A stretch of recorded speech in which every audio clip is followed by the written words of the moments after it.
अरे भैया का कहिए से लख लागत है ने ई पहली नजरिया में तोरा संगे प्यार भेलै पहली रे ए रानी पहली नजरिया में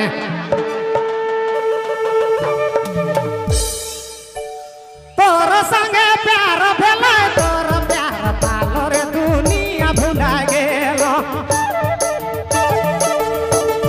तोरा प्यार पालो रे दुनिया भुला गेलो रे दुनिया भुला गेलो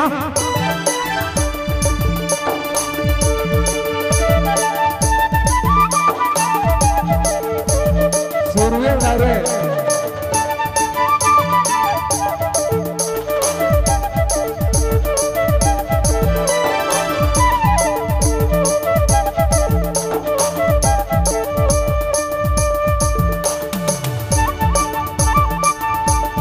पहली नजरिया में मेरे जान तोरा संगे प्यार भेलै पहली रे रानी पहली नजरिया में तोरा संगे प्यार भेलै तोरा प्यार पालो रे दुनिया भुला गेलो तोरा प्यार पालो रे दुनिया भुला गेलो रे जमाना भुला गेलो का कहो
धन्यवाद भाई के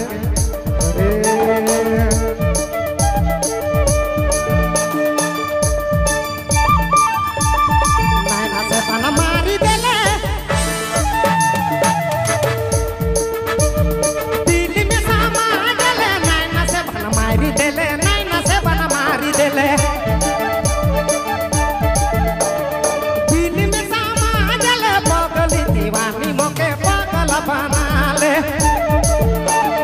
पगली दीवानी मोके पागल बना ले जोड़ी पागल बना ले कहो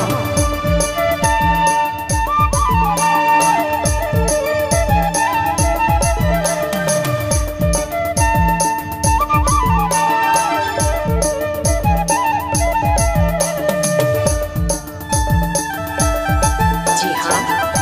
number 1 downloading centre Sandeep mobile Palkot road Nitin कर प्रस्तुति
दीवानी मोके पागल बना ले जोड़ी पागल बना ले पागल दीवाना मोके पागल बना ले सखी पागल दीवाना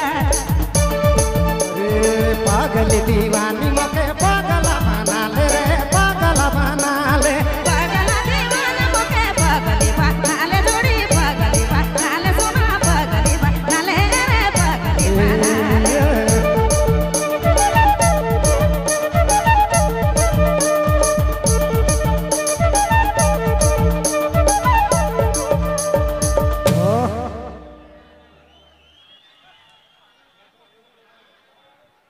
और एक गीत होगा कयूम अब्बास और सुहाना दीदी का, फिर उसके बाद मिक्स गाना होगा, फिर समापन होगा। कुछ ही क्षण और, ठीक है, उसके बाद समापन किया जाए।